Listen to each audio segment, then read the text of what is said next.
केंद्रीय कैबिनेट की अहम बैठक, साल का पहला दिन और पहले दिन से ही काम बीजेपी का शुरू हो गया है। कौन कौन से वो प्रस्ताव है जिन पर मुहर लग सकती है आज?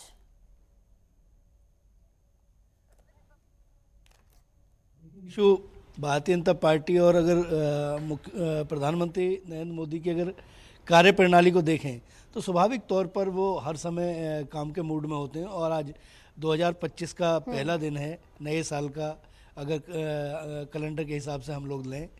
तो उसको भी बड़ी गंभीरता से लिया। और देखो कैबिनेट की जो बैठक चल रही है, इस बैठक के क्या मायने होंगे इसका तो मुझे लगता है कि हमें थोड़ा सा इंतजार करने की आवश्यकता होगी। लेकिन जो छन छन के खबरें मिल रही हैं, दिल्ली में विधानसभा के चुनाव होने हैं और चुनाव से पहले दिल्ली का जो राजनीतिक तापमान है वो निश्चित तौर पे अपने चरम पर है। अभी जिस समय मैं यहाँ पे आपके साथ बातचीत कर रहा हूँ, हम बताने का प्रयास कर रहे हैं, मैं इस समय भारतीय जनता पार्टी के मुख्यालय में मौजूद हूँ और डॉक्टर संबित पात्रा जो मेंबर ऑफ पार्लियामेंट और पार्टी के वरिष्ठ प्रवक्ता हैं, वो एक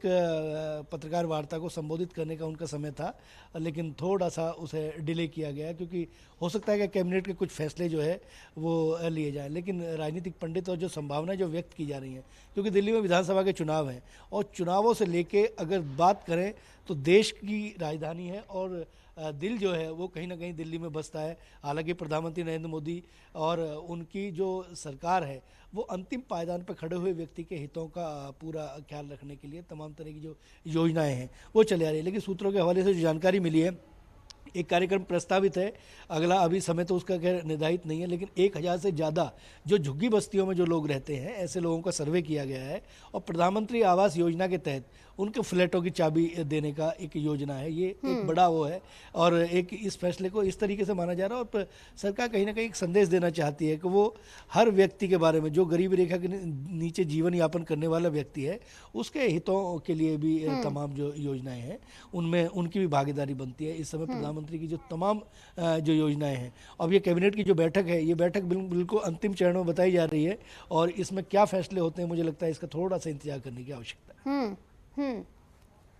और राजकुमार, इसके बाद बताया जा रहा है प्रेस ब्रीफिंग होगी जिसके बाद सामने आएगा कौन कौन से वो प्रस्ताव है जिन पर मुहर लगी है। और साल 2025 जिसको लेकर काफी ज्यादा उत्साह और उमंग लोगों में भी है, तो वहीं प्रशासन को देखें तो प्रशासन भी इसको लेकर काफी ज्यादा सजग नजर आ रहा है। और इसी के साथ सरकार जो है नए प्लान्स लेकर आ सकते हैं, क्योंकि हमने देखा है जब प्रधानमंत्री नए साल का आगाज करते हैं तो एक मास्टर प्लान वो तैयार करते हैं शुरुआत के दिनों के लिए। तो इस बार क्या प्लान रहेगा प्रधानमंत्री का?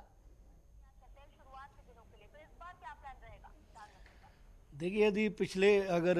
10 साल के अगर कार्यकाल की बात की जाए तो स्वाभाविक तौर पर प्रधानमंत्री नरेंद्र मोदी को अपने बड़े फैसलों के लिए जाना जाता है और देश को अगर समृद्ध और शक्तिशाली बनाना है तो स्वाभाविक तौर पर थोड़े से जो फैसले हैं वो कहीं ना कहीं आर्थिक तौर पर मजबूती से लिए जाएंगे। हालांकि बहुत सारे ऐसे मुद्दे हैं जिन मुद्दों पर अभी और काम करने की आवश्यकता है। लेकिन अगर प्रधानमंत्री के हम दौर की बात कर लें तो अगर मन की बात जो उनका कार्यक्रम होता है अगर उसमें देखें तो अंतिम पायदान मतलब कुल मिला के युवा शक्ति जो है देश के आज के समय में वो विद्यार्थियों से सीधी बात कर रहे हैं। देश का युवा जो है उसको कहीं ना कहीं समृद्ध बनाने की आवश्यकता है और उसे कहीं ना कहीं एक इस तरीके के प्लेटफॉर्म पर लाने की ज़रूरत है कि जो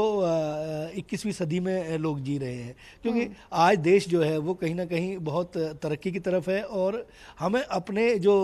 ग्रामीण परिवेश है उससे निकल के कहीं ना कहीं शहरी परिवेश में आने की आवश्यकता है। हालांकि उसके बावजूद भी जो रीढ़ है वो कहीं ना कहीं किसान है और खेती में जिस तरीके के आधुनिकीकरण और तमाम तरह की जो योजनाएं हुई हैं उनमें भी तमाम जो व्यवस्थाएं हैं वो बनी हुई है। लेकिन निशु स्वाभाविक तौर पर वही बात है कि तब तक संपूर्ण विकास नहीं माना जा सकता जब तक उसमें सबकी भागीदारी ना हो। आदिवासी, क्योंकि आप देखिए विविधताओं से भरा हुआ देश है, कश्मीर से कन्याकुमारी तक 28 से ज्यादा प्रदेश हैं, तमाम भाषाएं, तमाम जो नेक्स्लाइड एरिया हैं, अगर बात कर लें हम छत्तीसगढ़ झारखंड, तो तमाम जो व्यवस्थाएं हैं उस पर कहीं ना कहीं मंथन चिंतन करने की आवश्यकता है और बड़े फैसलों की उम्मीद की जा रही है। लेकिन एक भारतीय जनता पार्टी की जो सूची है, क्योंकि अभी तक जो अगर दिल्ली के विधानसभा चुनाव की बात कर लें तो उसमें आम आदमी पार्टी और कांग्रेस ने अपने उम्मीदवारों की नामों की घोषणा कर दी है। भारतीय जनता पार्टी कहीं ना कहीं उसमें अभी तक पीछे खड़ी है, लेकिन बहुत जल्द इन नामों पर चर्चा हो सकती है और शायद कैबिनेट में इस बात पर भी कहीं ना कहीं चिंतन मंथन मनन हुआ होगा।